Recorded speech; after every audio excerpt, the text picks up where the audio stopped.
श्री गणेशाय नमः। बुद्धि वाणी और विवेक के आदिपति भगवान गणेश, जिनकी पूजा मात्र से सारे विघ्न नष्ट हो जाते हैं। बुधवार का ये पावन दिन भगवान गणपति और बुध ग्रह को समर्पित है। इस दिन की उपासना न केवल हमारी सोच को शुद्ध करती है, बल्कि जीवन में स्थिरता, सफलता और समृद्धि का द्वार भी खोलती है। पुराणों में वर्णन है कि श्री गणेश की कृपा से शनि सहित सभी ग्रहों की अशुभता भी दूर होती है। जो श्रद्धा से इस दिन व्रत रखता है, कथा का श्रवण करता है, उसकी वाणी में मधुरता आती है और व्यवहार में उन्नति के मार्ग खुलते हैं। बुधवार की कथा हमें यही सिखाती है कि विवेक, धैर्य और ज्ञान से हर कठिनाई को पार किया जा सकता है। आइए इस दिव्य कथा के माध्यम से प्रभु के चरणों में अपने श्रद्धा सुमन अर्पित करें। आज ज्येष्ठ मास के बुधवार को आप सुनिए भगवान गणेश और माता अन्नपूर्णा की कथा। तो प्रेम से बोलिए भगवान गणेश जी महाराज की जय हो। बहुत समय पहले की बात है, एक गांव में एक भाई बहन रहते थे। भाई बहुत गरीब था, पर उसकी बहन पैसे वाली थी। जब बहन की ननद का विवाह था, तब बहन ने ना तो अपने भाई को विवाह में आने का निमंत्रण दिया और ना ही कोई चिट्ठी भेजी। भाई को बाहर वालों से पता चला कि उसकी बहन की ननद का विवाह है। भाई ने अपने गांव वालों को बताया।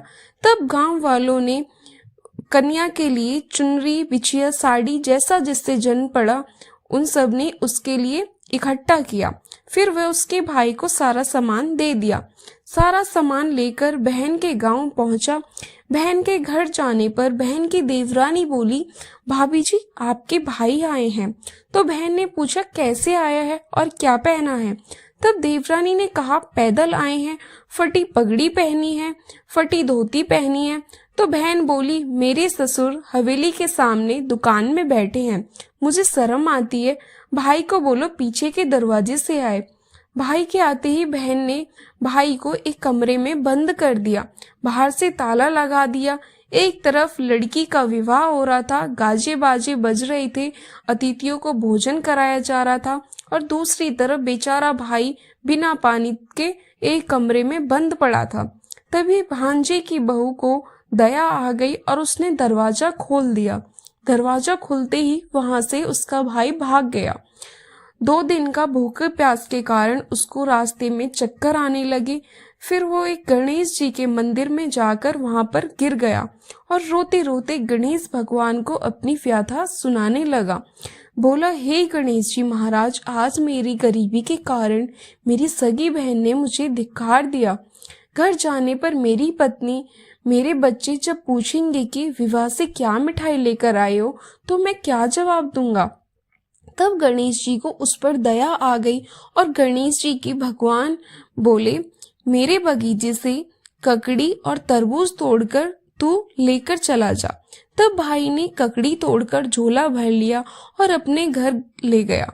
घर जाते ही बच्चों ने पूछा, पापा बुआ के यहाँ से आप हमारे लिए क्या लेकर आए हो? तो झोला खोलते ही छोटे छोटे तरबूज सोने की गेंद में बदल गए। बाकी तरबूज काटे तो उसमें से हीरे मोती निकले। पत्नी बोली, आप बहन के घर से इतना क्यों ले आए? आपकी बहन ने हम लोगों को बहुत ज्यादा दे दिया। भाई ने कुछ भी जवाब नहीं दिया।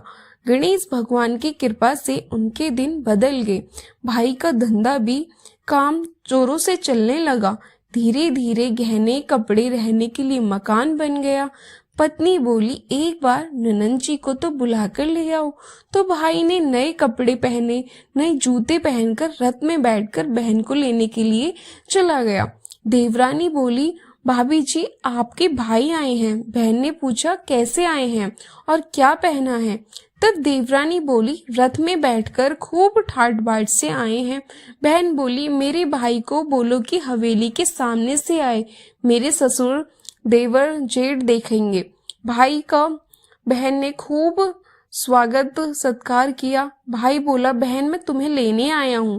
तब बहन ने कहा, मुझे भी बहुत दिन हो गए हैं, चलो मैं चलती हूँ। भाई बहन को लेकर अपने घर आया। भाई और उसकी पत्नी ने बहन का खूब आदर सत्कार किया। जो चीजें मांगी सब बनवा दी। बहन बोली, भाई मुझे एक जूती चाहिए। तब भाई ने मौची को बुलाया और कहा, मेरी बहन के लिए ऐसी जूती बनाओ जो मुंह से बोले। भाई ने बहन को बहुत सारा धन देकर विदा किया, पर अभी तक वे जूती नहीं आई थी। बहन रवाना होने लगी, तभी मौची जूतियां लेकर आया। बहन की जूती पहनते ही जूतियां बोली, निर्धन भाई की पैसे वाली बहन, गणेश जी का बगीचा नहीं होता तो आज क्या करती बहन। तब भाई की पत्नी से पूछने लगा, ये कहाँ से आवाज आ रही है। तभी भाई ने कहा, सुबह का समय है, जीव जंतु बोल रहे होंगे। भाई ने घोड़े गाड़ी को जल्दी आने के लिए कहा। बहन के जाते ही पत्नी जिद करके बैठ गई। जूतियां क्या बोल रही थी। तब पति ने अपनी पूरी आपबीती सुनाई कि कैसे बहन ने मुझे 2 दिन भूखा रखा, कमरे में बंद कर और भांजी की बहू ने दरवाजा खोला। तब मैं बाहर आया और गणेश जी के शरण में जा पहुंचा। गणेश जी की कृपा से हमारे दिन बदले हैं। उसने अपनी पत्नी को सारी बात बताई। तब पत्नी बोली, अगर मुझे मालूम होता तो मैं आपकी बहन को कुछ नहीं देती। मेरा दिया हुआ सब कुछ वापस लेकर आओ। तब पति बोला, गणेश भगवान ने हमें सब कुछ दिया है। अगर वे मुझे भूखा प्यासा कमरे में बंद नहीं करती तो मैं गणेश भगवान के मंदिर में क्यों जाता। क्या मैं गणेश जी को अपना दुखड़ा सुनाता। तुम अपना मन मैला मत करो, अपने तो गणेश जी की कृपा है और किस चीज की कमी है। फिर दोनों गणेश जी के आगे झुककर प्रणाम करते हैं और जयकारा लगाते हैं। हे गणेश जी महाराज, जैसी कृपा आपने गरीब भाई पर की, वैसे ही अपने सभी भक्तों पर अपनी कृपा बनाए रखना। तो प्रेम से बोलिए, गणेश जी महाराज की जय हो। अब सुनते हैं गणेश जी महाराज की अगली पौराणिक कथा। एक बार देवी तुलसी विवाह हेतु वर ढूंढने के लिए तीर्थ यात्रा पर निकली थी और ढूंढते ढूंढते वे गंगा किनारे पहुंच गईं। उस समय गणेश भगवान गंगा किनारे तप कर रही थी। उन्हें देखते ही देखते देवी तुलसी उन पर मोहित हो गई और उनके मन में गणेश भगवान से विवाह की इच्छा उत्पन्न हुई। देवी तुलसी ने गणेश जी के पास जाकर उनका ध्यान भंग कर दिया। आंखें खोलने के बाद गणेश भगवान के सामने देवी तुलसी खड़ी थी, लेकिन सामने एक स्त्री है, इसलिए अपने क्रोध को नियंत्रण में रखकर गणेश भगवान ने पूछा, आप कौन हो देवी और मेरा ध्यान भंग करने का क्या कारण है। तो जवाब में देवी तुलसी ने अपने परिचय के साथ गणेश जी से विवाह करने की बात बोली। उत्तर में गणेश भगवान जी बोले, मैं ब्रह्मचारी हूँ, इस वजह से मैं विवाह नहीं कर सकता। आपने विवाह प्रस्ताव के लिए ना सुनने के बाद देवी तुलसी क्रोधित हो गई और उन्होंने गणेश जी को श्राप दे दिया कि उनका ब्रह्मचार्य टूटेगा और उनके 2 विवाह होंगे। इस बात पर गणेश भगवान भयंकर क्रोधित हो उठे, क्योंकि एक तो वे स्त्री है, इसलिए ध्यान भंग करने पर गणेश जी ने कुछ नहीं कहा और इतनी विनम्रता से बात करने पर भी उन्हें श्राप दिया। फिर गणेश जी ने भी देवी तुलसी को श्राप दे दिया कि तुम्हारा विवाह शंखचूड़ नामक असुर के साथ होगा। एक देवी होकर भी उनका विवाह एक राक्षस से होगा। ये जानकर देवी तुलसी विचलित हो गई और विनायक जी से इस कठोर श्राप से मुक्ति दिलाने की क्षमा याचना करने लगी। फिर गणेश जी को देवी तुलसी पर दया आ गई। बोले कि मेरा श्राप तो बदल नहीं सकता, वह तो सच होकर ही रहेगा, लेकिन अगले जन्म में तुम एक पेड़ बनोगी और भगवान विष्णु जी को अत्यंत प्रिय होगी। उनकी पूजा में भी तुम्हारा एक महत्वपूर्ण स्थान होगा और कलयुग के इंसानों को तुम मोक्ष का मार्ग दिखाओगी। लेकिन तुमने मेरा तब भंग किया है और मुझे ब्रह्मचारी होकर भी 2 विवाह का श्राप भी दिया है, इसलिए मेरा किसी भी प्रकार की पूजा में तुम निषेध रहोगी। इस प्रकार देवी तुलसी भगवान गणेश की पूजा में निषेध हो गई। प्रेम से बोली, गणेश भगवान की जय। आइए सुनते हैं गणेश जी की विवाह की एक कथा। भगवान गणेश जी का मुख हाथी का है और एक दांत भी टूटा हुआ है। इन्हीं 2 कारणों की वजह से उनका विवाह नहीं हो पा रहा था। इस बात से गणेश जी महाराज अक्सर नाराज रहा करते थे। एक दिन एक देवता के आग्रह पर विनायक जी उसके विवाह में अपनी उपस्थिति दर्शाने गए। विवाह स्थल पर पहुंचने के बाद कुछ देवताओं ने मिलकर गणेश भगवान का समय पर विवाह न होने के कारण उपहास किया, जिससे गणेश जी बहुत ही अधिक नाराज हो गए।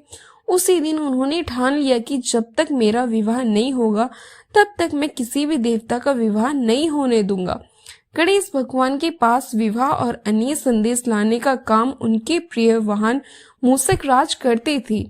जब मूषक राज जब भी किसी देवता के विवाह का समाचार लाते, तब गणेश जी उसे आदेश देते और मूषक राज अपनी सेना के साथ जाकर उस विवाह के मंडप को गिराकर तहस नहस कर देते और बारातियों को भी भगा देते। इस तरह गणेश जी और मूषक राज की मिली भगत की वजह से किसी भी देवता का विवाह नहीं हो पा रहा था। गणपति जी के विवाह से तंग आकर सभी देवी देवता भगवान शिव और माता पार्वती जी के पास पहुंच गए और इस विराट समस्या का समाधान मांगने लगे। भगवान शिव और माता पार्वती ने कहा कि इसका हल तो आपको केवल ब्रह्मदेव जी के पास से मिल सकता है, कृपया करके आप ब्रह्मलोक को जाइए। तब माता पार्वती और महादेव जी को प्रणाम करके सभी देवी देवता ब्रह्मा जी के पास प्रकट हुए। देवताओं की समस्याओं को ठीक से सुनने के बाद ब्रह्मा जी ने अपनी योग शक्ति से 2 कन्याओं का निर्माण किया। कन्याओं का नाम था रिद्धि और एक का नाम था सिद्धि। वे दोनों ब्रह्मा जी की मानस पुत्रियां थी। उन्हें लेकर ब्रह्मा जी गणेश महाराज जी के पास गए और उनसे अपनी पुत्रियों को ज्ञान एवं शिक्षा प्रदान करने का निवेदन करने लगे। ब्रह्मा जी का मान रखने के लिए एक दंत भगवान ने रिद्धि और सिद्धि को शिक्षा देना आरंभ किया।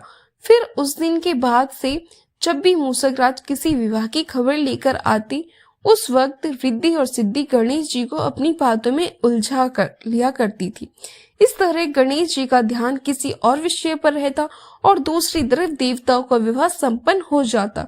एक दिन बुद्धि के देवता भगवान गणेश जी को ये बात समझ आ गई, लेकिन उनके क्रोध में आने से पहले ही ब्रह्मदेव अपनी दोनों पुत्रियों के साथ वहां पर प्रकट हो गए।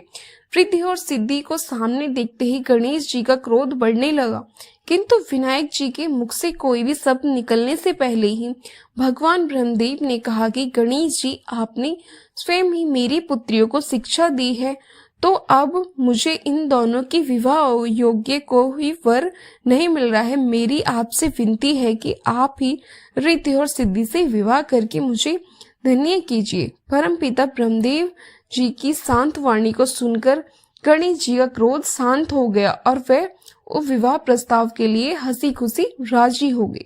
विवाह के बाद अपनी दोनों पत्नियों से उन्हें 2 पुत्र प्राप्त हुए, जिनका नाम रखा गया शुभ और लाभ।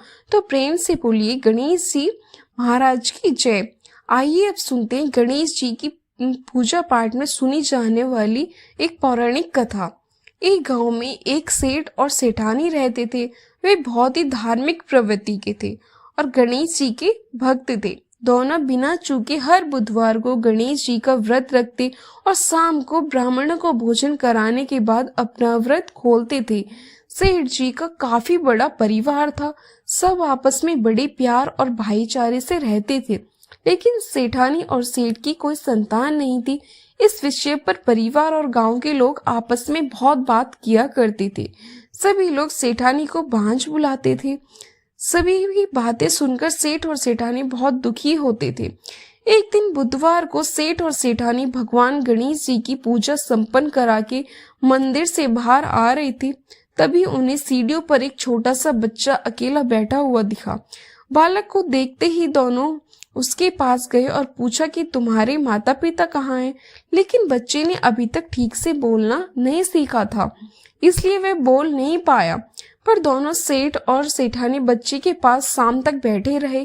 तब तक पंडित जी और सेठ जी और उनके नौकरों ने आसपास जाकर बच्चे के माता पिता को खोजने की कोशिश की, लेकिन उनके माता पिता बच्चे के खोने की कोई खबर नहीं मिली। फिर पंडित जी ने सेठ और सेठानी को वह बच्चा अपने घर ले जाने के लिए कह दिया। साथ में यह भी कहा, अगर बच्चे के माता पिता यहाँ पर आते हैं तो मैं स्वयं उन्हें आपके पास लेकर आऊंगा। तब सेठ और सेठानी की खुशी का ठिकाना नहीं रहा। वे दोनों खुशी खुशी उस नन्हे बालक को अपने साथ घर लेकर गए। सेठानी ने बच्चे का नाम अपने आराध्य भगवान श्री गणेश जी के नाम पर गणेश रख दिया और बड़े ही प्यार और दुलार से उसका पालन और पोषण करने लगे। कुछ दिनों के बाद उसी गांव में एक ठग पति पत्नी आए। उनका इरादा गांव के सबसे अमीर आदमी को ठगने का था। वे दोनों गणेश मंदिर की सीढ़ियों पर बैठकर सोच विचार कर रहे थे। तभी वहां पर पंडित जी आए और गांव में अनजान लोगों को देखते ही उनसे पूछा कि क्या आपका बच्चा खो गया। दोनों चोरी चकारी के लिए बहाना ढूंढ रहे थे, इसलिए उन दोनों ने तुरंत ही हाँ कह दिया। तब पंडित जी ने कहा, चिंता की कोई बात नहीं है, आपका बच्चा एक सेठ जी के घर पर पल रहा है। पंडित जी उन दोनों ठग को सेठ जी के घर पर ले गए। गणेश के माता पिता आ गए। ये खबर सुनकर सेठ और सेठानी बहुत दुखी हुए। सेठ जी ने उन दोनों को, पति और पत्नी को, एक रात के लिए अपनी अतिथि गृह में ठहराया। अब वे दोनों ठग सिर्फ मौके की फिराक में ही थे। उसी रात सभी लोग सो जाने के बाद वे ठग एक एक करके सभी कमरों की तलाशी करने लगे। फिर वे दोनों तिजोरी वाले कमरे में पहुंच गए। छानबीन के वक्त होने वाली छोटी मोटी आवाजों से सेठ जी का एक नौकर जग गया और आवाज की दिशा में तिजोरी वाले कमरे के नजदीक आ गया। उसने चुपके से अंदर जब झांक कर देखा तो दोनों ही मेहमान कीमती सामान चुरा रहे थे। नौकर ने ये देखते ही धीरे से उस कमरे के बाहर की कुंडी लगा दी और चोर चोर बोलकर पूरे घर में हल्ला मचा दिया। शोरगुल की आवाज सुनते ही घर के सभी लोग इकट्ठा हो गए। तब सेठ जी ने उन दोनों चोरों, पति और पत्नी को कमरे से बाहर निकाला और सुबह ही पंचायत में हाजिर कर दिया। सेठ जी ने सरपंच जी को पूरा मसला बताया और कहा कि ये दोनों तो चोर हैं, अब हम पुत्र गणेश को इन दोनों को नहीं देंगे। लेकिन वे दोनों ठग पति पत्नी अपनी जिद पर अड़ गए और बच्चे को ले जाने की जिद करने लगे।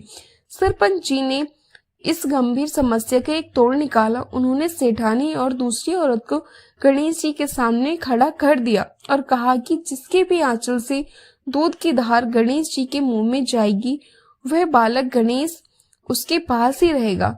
फिर वे दोनों अपने अपने आंचल मुंह के सामने फैलाकर खड़ी हो गई।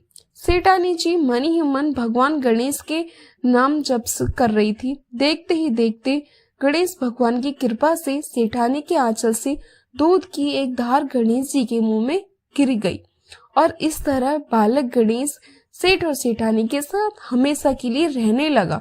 बोली गणेश जी भगवान की जय। अब आप सुनिए भगवान गणेश की ये दूसरी कथा। बहुत समय पहले की बात है। एक दिन गणेश जी धरती पर सैर कर रहे थे। सैर करते करते वे एक अनाज के खेत में पहुंच गए और भूख लगने के कारण उन्होंने उस खेत में से अनाज के दाने तोड़कर खा लिए। वे खेत सेठ धनीराम जी का था।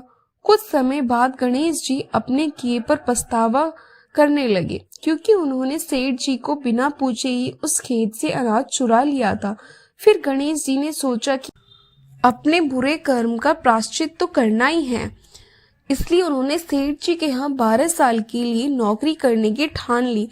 उसके बाद अगले दिन वे सुबह विनायक जी एक 13-14 साल के एक लड़के के रूप में नौकरी मांगने के लिए धनीराम सेठ जी के घर पहुंच गए।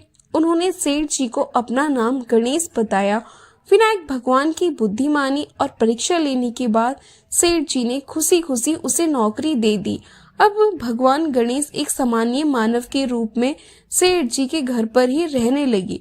एक दिन सेठ जी की पत्नी शाम के समय घर पर काम खत्म करने के बाद राख से हाथ धोने जा रही थी। ये देखकर गणेश जी ने सेठानी जी के हाथ पकड़कर जबरदस्ती मिट्टी से हाथ धुलवा दिए। गणेश जी की इस हरकत से सेठानी जी बहुत गुस्सा हुई। उन्होंने सेठ जी के कमरे में जाकर गणेश की शिकायत कर दी। सेठानी की बात सुनने के बाद सेठ धनीराम ने गणेश को बुलाया और इस हरकत का कारण पूछा। तब गणेश जी बोले कि सेठानी शाम के समय राख से हाथ धो रही थी और ऐसा करने से घर की लक्ष्मी नाराज होती है, इसलिए मैंने उनके हाथ मिट्टी से धुलवा दिए। इससे घर पर माता लक्ष्मी की कृपा बनी रहेगी। ये सब सुनकर सेठ जी ने सोचा कि गणेश जी की सोच तो बहुत अच्छी है। इसके कुछ दिनों बाद मेले का शुभ अवसर आया। तब सेठ जी ने गणेश जी को बुलाया और कहा कि सेठानी जी को कुंभ मेले में स्नान कराकर ले आओ। तब सेठानी और गणेश स्नान के लिए मेले में पहुंचे। वहां पहुंचने के बाद सेठानी जी नदी के किनारे बैठकर नहाने लगी। उन्हें ऐसा करते देखकर गणेश दौड़कर आए और सेठानी जी के दोनों हाथ पकड़कर उन्हें नदी के अंदर लेकर गए। उनसे पानी में डुबकी लगवाई और फिर किनारे पर ले आए। अब गणेश जी की इस हरकत से तो सेठानी को बहुत गुस्सा आया। सेठानी जी घर आते आते पूरे रास्ते गणेश जी को ताने मारने लगी, लेकिन गणेश भगवान सब कुछ शांति से सुन रहे थे। घर आते ही सेठानी जी ने सेठ जी के पास फिर से खड़े होकर शिकायत की। तब सेठ जी ने फिर से गणेश जी को बुलाया और पूछा कि तुमने ऐसा क्यों किया। गणेश जी बोली, सेठ जी, सेठानी जी नदी के किनारे बैठकर गंदे पानी से नहा रही थी, तो मैंने उन्हें नदी में अंदर लेकर गया, साफ पानी में डुबकी लगवाई। ऐसा करने से उन्हें अगले जन्म में बहुत बड़ा राजपाट और वैभव मिलेगा। सेठ जी ने सोचा कि गणेश के विचार तो बहुत अच्छे हैं, मेरे परिवार का भला सोचता है। कुछ दिनों के बाद सेठ जी के घर पर पूजा थी। पंडित जी के आने के बाद में सेठ जी ने गणेश से कहा, आओ और सेठानी को बुलाकर ले आओ। सेठ जी की आज्ञा के अनुसार गणेश जी सेठानी को बुलाने गए। उस वक्त सेठानी काली चुनरी ओढ़कर कमरे से बाहर आ रही थी। वे देखते ही गणेश जी ने काली चुनरी उतारकर फाड़ दी और कहा कि पूजा के लिए लाल रंग की चुन्नी ओढ़कर आओ। अब सेठानी जी गणेश जी पर बहुत नाराज हुई और उस पर चिल्लाने लगी। इस आवाज को सुनकर सेठ जी वहां पर भागते हुए आए और पूछा कि क्या हुआ। तब सेठानी ने बोला कि गणेश ने मेरी चुनरी फाड़ दी। फिर सेठ जी ने गणेश जी को बहुत डांटा। जवाब में गणेश जी ने कहा कि सेठ जी पूजा में कभी भी काला वस्त्र नहीं पहनते, इससे शुभ काम सफल नहीं होता, इसलिए मैंने ऐसा किया। सेठ जी ने सोचा कि गणेश तो बहुत समझदार है। इसी तरह लीला रचते हुए उसी घर में गणेश जी को 12 साल बीत गए। फिर एक दिन सेठ जी ने नया कारोबार शुरू किया। शुरू करने से पहले घर में पूजा रखी। पूजा करते करते सेठ जी को याद आया कि पूजा की सामग्री में गणेश भगवान की मूर्ति तो है ही नहीं। तब उन्होंने अपने नौकर गणेश को पूजा घर से भगवान विनायक जी की मूर्ति लाने के लिए कहा। तब गणेश बोले कि मुझे ही मूर्ति समझकर आप पूजा में विराजमान कीजिए, आपके सारे शुभ काम सफल हो जाएंगे। इस बात को सुनकर सेठ जी को बहुत गुस्सा आया और बोले, गणेश, तुम अब तक सेठानी से मजाक करते थे, अब मुझसे भी करने लगे हो। तब उत्तर में गणेश जी ने कहा, मुस्कुराते हुए कहा सेठ जी से कि मजाक नहीं कर रहा, मैं सत्य कह रहा हूँ। इतना कहने के बाद नौकर गणेश ने अपने असली रूप भगवान स्वरूप धारण कर लिया। साक्षात भगवान श्री गणेश को सामने देखते ही देखते सेठ और सेठानी उनके चरणों में लीन हो गए और उन्होंने उनकी पूजा संपन्न की। इसके बाद गणेश जी देखते ही देखते अंतर्ध्यान हो गए। बाद में सेठ और सेठानी को बहुत पछतावा होने लगा कि स्वयं भगवान हमारे घर नौकरी कर रहे थे, हमने उनके साथ कितना बुरा व्यवहार किया, उससे बहुत सारा काम कराया। ये सोचकर दोनों दुखी रहने लगे। फिर रात को सेठ और सेठानी के सपने में गणेश भगवान प्रकट हुए। उन्हें समझाया कि मैंने 12 साल पहले तुम्हारे खेत से अनाज के दाने बिना पूछे तोड़ ली थी। उसी कर्म का दोष दूर करने के लिए मैं 12 साल से तुम्हारे घर नौकरी कर रहा था। धनीराम सेठ जी के जीवन की काया पलट हो गई। बोली, गणेश जी भगवान की जय। गणेश जी महाराज, जैसी माया आपने धनीराम सेठ पर की, वैसे ही माया इस कथा को सुनने वाले और पढ़ने वाले सब पर करना, हर व्यक्ति पर करना। कथा अधूरी हो तो इसे पूरा करना और हमसे कोई गलती हुई हो तो उसे क्षमा करना। प्रेम से बोलिए गणपति महाराज की जय हो। अब सुनते हैं समृद्धि प्रदान करने वाली, घर में बरकत लाने वाली माता अन्नपूर्णा की बड़ी ही दुर्लभ कथा। इस कथा को श्रद्धा और भक्ति के साथ पूरा अवश्य सुनिए। प्राचीन काल की बात है। पुरुषोत्तमपुर नामक गांव में एक बहुत धर्मात्मा सेठ जी रहा करते थे। उनके 5 पुत्र और एक सबसे छोटी पुत्री थी। उसका नाम गौरी था। सेठ जी का भरा पूरा परिवार था। सेठ जी ने अपने सभी 5 पुत्रों का विवाह कर दिया था और जब छोटी बेटी गौरी का विवाह योग्य हुई तो उन्होंने उसका विवाह एक दूसरे नगर के अपने ही समान धनी परिवार में कर दिया। अब सेठ जी की पुत्री गौरी दुल्हन बनकर जिस घर में गई, वहां उसके पति अपने माता पिता का इकलौता पुत्र था। अब गौरी बड़ी ही प्रसन्नता पूर्वक अपने ससुराल में रहने लगी। गौरी बड़ी ही सदाचार, गुणवान तथा रूपवती थी। एक दिन की बात है, जब 1.25 महीना हो गया तब सास ने गौरी को रसोई संभालने के लिए दे दी। रसोई की सारी बातें समझा दी। गौरी अपने सासू के पांव छूकर रसोई में प्रवेश करती है। तब सासू ने कहा कि बहू रोज सुबह जल्दी उठकर पूजा पाठ करके रसोई में प्रवेश करना, फिर खाना बनाना, रोटी बनाते समय पहली रोटी गाय को और अंतिम रोटी कुत्ते की बनाना मत भूलना। इस प्रकार सास ने गौरी को सब कुछ समझा दिया। गौरी 4 लोगों के लिए खाना बनाती थी और खाना बनाकर अपने पूरे परिवार को खिलाती थी। जब अंत में खुद खाने के लिए बैठती तब वह देखती कि उसके लिए तो रोटी बची ही नहीं। फिर चावल, दाल और सब्जी खाकर पानी पी लेती।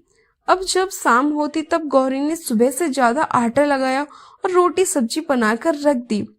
जब रात्रि में सब लोगों ने खाना खा लिया तो फिर गौरी के खाने की बारी आई। जब गौरी खाना खाने के लिए बैठी, रोटी का डब्बा खोलती है, देखती है कि उसमें तो एक भी रोटी नहीं थी। ये देखकर उसे बड़ा ही आश्चर्य होता है। उसने तो सुबह से भी ज्यादा आटा लगाया था, लेकिन रोटियां बची ही नहीं। अब वे सिर्फ सब्जी खाकर पानी पीकर सो जाती है। अगले दिन फिर उसने कल से 2 गुना ज्यादा आटा लगाया और रोटियां बनाई, लेकिन फिर से उसे रोटियां नहीं मिली। सभी रोटियां खत्म हो गई। अब उस दिन भी आधे पेट खाना खाकर ही उसे रहना पड़ा। इस प्रकार गौरी चाहे जितना भी आटा लगाती, रोटियां उसे नहीं मिलती। ये हर रोज का काम हो गया। वह सोचने लगी कि आखिर कौन नहीं चाहता कि मैं रोटियां नहीं खाऊं, मेरा पेट ना भरूं। गौरी इस आस में आटा ज्यादा लगाती कि किसी न किसी दिन तो उसे रोटियां मिलेगी, किंतु ऐसा नहीं होता। ऐसे करते करते वे बहुत कमजोर, दुबली पतली हो गई। तो ऐसे ही एक दिन की बात है, जब गौरी रसोई में सब्जियां काट रही थी तो गलती से चाकू से उसका हाथ कट जाता है और फिर रोटियां नहीं बना पाती। तो उसकी सासू ने कहा कि बहू रहने दो, आज मैं रोटियां बना देती हूँ। तो गौरी ने कहा, नहीं सासू माँ, आप आटा लगा दीजिए, मैं रोटियां बना दूंगी। तो उस दिन सासू माँ ने आटा लगाया और फिर बहू को दिया। बहू रोटियां बनाकर रख देती है। घर के सभी सदस्य रात के समय जब खाना खाने लगते हैं, सब लोग जब खाना खा लेते हैं, तब बारी आती है गौरी की। तो वह बहुत दुखी मन से खाना खाने बैठती है। वह सोचती कि आज तो सासू माँ ने आटा गूंथा, वह भी बहुत कम, आज तो मेरे लिए रोटियां बची ही नहीं होंगी। ये सोचकर बहुत मन ही मन वो दुखी होती है। किंतु जब वह रोटी के डब्बे खोलती है तो उसने देखा कि उसमें 4-5 रोटियां रखी हुई हैं। ये देखकर बहू बहुत खुश होती है।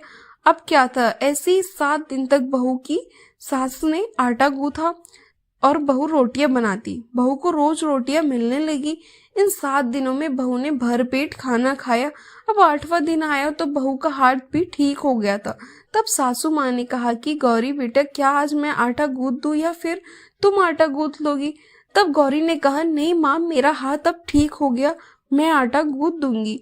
उस दिन गौरी ने आटा गूंथा और रोटियां बनाई, सबको प्रेम पूर्वक खाना खिलाया। जब उसके खाने की बारी आई तब उसने देखा कि रोटी के डब्बे में रोटी ही नहीं है, पूरी रोटी खत्म हो गई। ये देखकर वह गौरी बहुत ही आश्चर्य में पड़ जाती है। वह सोचती है कि जब तक सासू माँ ने आटा लगाया तब तक तो मुझे रोटियां मिलती रही, लेकिन जब मैं आटा गूंथने लगी तो मुझे रोटियां ही नहीं मिलती, जबकि सासू माँ ने बहुत ही कम आटा लगाया था। इसके बाद भी पूरा परिवार उसमें ही झिक गया। ऐसी क्या बात है? ये सारी बात सोचकर गौरी बहुत ही परेशान हो जाती है और दिन भर दुखी रहती है। एक दिन की बात है, गौरी के पति ने गौरी से पूछा कि गौरी, तुम इतना उदास क्यों रहती हो? इतना सारा धन संपत्ति सब तुम्हारी ही तो है, तुम्हें रोकने टोकने वाला कोई नहीं है, तुम अपने मन से अपनी पसंद का भोजन बनाकर खाती हो, तुम दिन प्रतिदिन इतनी कमजोर कैसे होती जा रही हो? गौरी ने लाज और संकोच से अपने पति को कुछ नहीं बताया। तब उसके पति ने सोचा कि शायद उसकी पत्नी को उसके माता पिता की याद आ रही है, इसलिए अगले दिन गौरी का पति अपने माता पिता से कहता है कि पिताजी, मुझे लगता है गौरी को उसके माता पिता की याद आ रही है, मैं उसे उसके मायके लेकर जाता हूँ, सबसे मिलवा कर लाता हूँ। अपने बेटे की बात सुनकर गौरी के सास ससुर तैयार हो जाते हैं और उसे जाने की अनुमति दे देते हैं और कहते हैं कि बेटा, यदि बहू को अपने माता पिता से मिलकर प्रसन्नता होती है तो अवश्य तुम उसे उसकी मायके लेकर जाओ। अब गौरी का पति अपनी पत्नी को लेकर उसके मायके जाता है। दामाद और बेटी के वहां पर बहुत ही आवभगत होती है। तरह तरह के व्यंजन बनाए जाते हैं, उन्हें खिलाए जाते हैं, बहुत ही सेवा सत्कार होती है। उसी दिन रात्रि में समय मिलने पर गौरी की माँ अपनी बेटी को कोने में ले जाकर पूछती है, बेटी तुम इतनी दुबली पतली कैसे हो गई हो? तुम तो बहुत ही कमजोर दिख रही हो। क्या बात है? तुम्हें कौन सी बात की चिंता है? क्या तुम्हारे ससुराल वाले तुम्हारी चिंता नहीं करते या तुम्हें दुख देते हैं? ये ऐसी कौन सी बात है जिससे तुम्हारी ये दशा हो गई है? अपनी माँ की बात सुनकर गौरी अपनी सारी परेशानी, सारी चिंताएं, सब कुछ बताती है। अपनी बेटी की बात सुनकर गौरी की माँ ने कहा, बेटी हमें लगता है कि माँ अन्नपूर्णा तुमसे नाराज हो गई हैं। इस विषय में तो मैं कुछ नहीं कर सकती, क्योंकि तुम्हारे ससुराल में हमारा बोलने का कोई अधिकार नहीं है। इसलिए मैं तो कहूंगी कि तुम यहाँ से जाने के बाद इस विषय में अपने सास ससुर से बात करना, वहीं कुछ हल बताएंगे, तुम्हारी समस्या का समाधान होगा। बेटी मां अन्नपूर्णा जिससे नाराज होती है उसके साथ ऐसा ही होता है।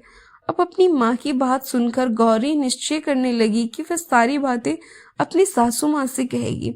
अब जब सुबह का समय हुआ तो गौरी अपने माता पिता से विदाई लेकर अपने ससुराल आ गई और ससुराल आने के बाद वह अपने सास ससुर और पति से सारी बातें कह देती है। वह कहती है, माँ जी, जब से मैंने रसोई संभाली है, मैं खाना बनाती हूँ, तब से मुझे एक भी दिन रोटियां नहीं बचती। मैं बिना खाए ही सो जाती हूँ। किसी किसी दिन पानी पीकर ही सो जाती हूँ, किसी दिन चावल सब्जी खाती हूँ, रोटी तो मुझे मिलती ही नहीं है। और माँ जी, आपको याद है मेरा जब हाथ कटा था तब आप उस समय आटा गूंथा करती थी, वह भी बहुत कम, फिर भी मेरे लिए रोटियां बच जाती थी और अब मैं भर पेट खाना खाती थी। लेकिन जब से मेरा हाथ का घाव ठीक हुआ है तब से मैं आटा गूंथने लगी, रोटियां बनाने लगी। अब मेरे लिए रोटियां नहीं बचती, मैं आधी पेटी खाना खा पाती हूँ। अपनी बहू की बात सुनकर सास को सब कुछ समझ आ गया। उसने कहा, बहू, ये शायद मेरी ही गलती है। मैंने तुम्हें सब कुछ बताया, सब कुछ सिखाया, लेकिन एक बात तो बताना भूल ही गई। ऐसा कहकर सास अपनी बहू का हाथ पकड़कर गौरी को रसोई में ले जाती है। एक परात में आटा निकालकर उस आटे को अच्छे से गूंथती है। गूंथने के बाद उस गूंथे हुए आटे पर अपनी उंगलियों की 5 छाप लगाती है और कहती है कि बहू, ये माँ अन्नपूर्णा का छाप है, उनका चिन्ह माना जाता है। आटा लगाने के बाद कोई भी स्त्री इस तरह छाप लगाती है तो उसके घर में बरकत होती है। इसका अर्थ यह है कि माँ अन्नपूर्णा की कृपा आप सभी परिवार वालों पर बरसों बरसे और कोई भी सदस्य भूखे पेट न सोए। बहू, मैं तुम्हें ऐसा बताना भूल गई, तुम आटा लगाते वक्त आटे पर अपनी 5 उंगलियों की छाप छोड़ देना। माँ अन्नपूर्णा तुम्हारे ऊपर अवश्य ही कृपा करेंगी। तुम कभी भी खाली पेट, भूखे पेट नहीं सोगी। ये बरकत का चिन्ह होता है। अब अपनी सासू माँ की बात सुनकर बहू हर रोज आटा गूंथती और फिर उसी पर अपनी 5 उंगलियों की छाप लगा देती, फिर रोटियां बनाती। अब बहू को हर रोज रोटियां मिलने लगी, वे भरपेट भोजन करने लगी और स्वस्थ भी हो गई। माँ अन्नपूर्णा की कृपा उस पर बरसने लगी। उसके हाथ में माँ अन्नपूर्णा का वास हो गया। घर पर कोई भी सदस्य भूखा नहीं रहता और जो कोई मेहमान आता या कोई भी भीख मांगने के लिए भिक्षुक आता, उसे भी खाना खिलाकर ही विदा करती थी।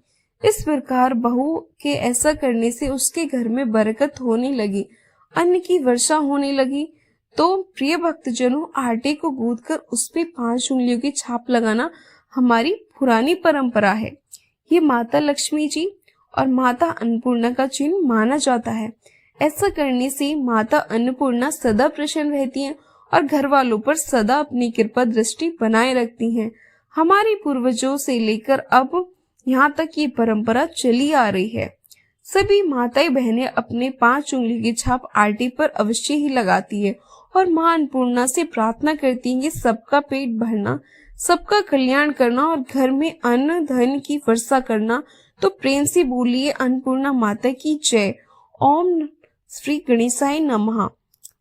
आज की वीडियो अगर आपको अच्छी लगी हो तो चैनल को सब्सक्राइब जरूर कीजिए और वीडियो को लाइक भी जरूर करना और साथ ही बेल आइकन दबाना ना भूलें।